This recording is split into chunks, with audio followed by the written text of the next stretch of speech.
கடலில் பெய்யும் மழை பயனற்றது, பகலில் எரியும் தீபம் பயனற்றது, வசதி உள்ளவனுக்கு கொடுக்கும் பரிசு பயனற்றது, நோய் உள்ளவனுக்கு கொடுக்கும் மறுசுவை உணவு பயனற்றது, அதுபோல் முட்டாளுக்கு கூறும் அறிவுரையும் பயனற்றது. சில சூழ்நிலைகளில் அமைதியாக இருப்பது பேச தெரியாமல் அல்ல, எதையும் பேசிவிடக் கூடாது என்பதற்காகத்தான். சேர்க்கை சரியாக இருந்தால் வாழ்க்கை சரியாக இருக்கும். அன்று நான் யோசிக்காமல் நம்பி எடுத்த முடிவுதான் இன்று என்னை நொடிக்கு நொடி யோசித்து கலங்க வைக்கிறது. வாழ்க்கை மனசுக்குள் 1000 வழிகள் இருந்தாலும் வெளியே சிரித்து பேசுகிற மனசுதான் மனித பிறவிக்கு கிடைச்ச வரம். செல்வம் என்பது பணம் மட்டும்தான் என்பது இல்லை. உனக்குள் இருக்கும் திறமையே நீ வளர்த்து கொண்டால் அதுவும் ஒரு செல்வம்தான்.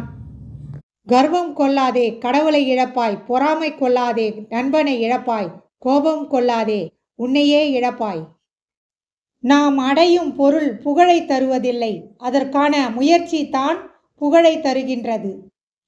சிறு சிறு செயல்களில் கிடைக்கும் அனுபவங்களை கூட சிந்தையில் நீ சேகரித்து வை. வாழ்வில் சிரமங்கள் ஏற்படும் போது அது சிறப்பாக வழி நடத்தும். தயங்கி நிற்பவர்கள் ஒருபோதும் தங்களுக்கு தகுதியான இடத்திற்கு சென்று சேர்வதே இல்லை.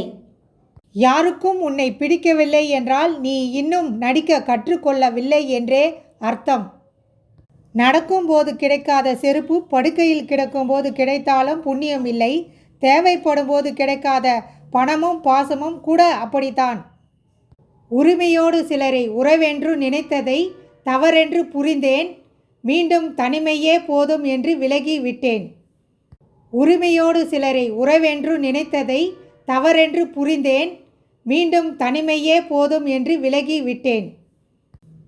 விடுமுறை இல்லை, ஊக்கத்தொகை இல்லை, கொடுப்பனவு எதுவும் இல்லை, வருங்கால வைப்பு நிதி இல்லை, ஓய்வூதியம் இல்லை, மாத சம்பளம் கூட இல்லை. இருந்தாலும் முகம் சுளிக்காமல் நாம் உண்ண உழைக்கிறார் விவசாயி. செலவு போக சேமிப்பு செய்யாதே, சேமிப்பு போக செலவு செய்ய பழகு. உனக்காக யாரும் அள்ளித்தர மாட்டார்கள், நீதான் உன் கையில் வைத்து கொள்ள வேண்டும்.